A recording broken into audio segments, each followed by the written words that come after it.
এই রেসিপিটিকে breakfast, dinner, lunch হিসেবেও খাওয়া যেতে পারে। খুবই টেস্টি এবং হেলদি।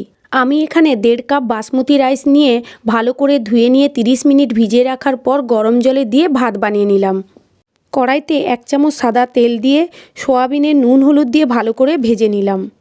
আমি এখানে ব্রোকলির সঙ্গে ফুলকপি, ক্যাপসিকাম, বিনস, গাজর, মটরশুঁটি ও পেঁয়াজকলি নিয়েছি।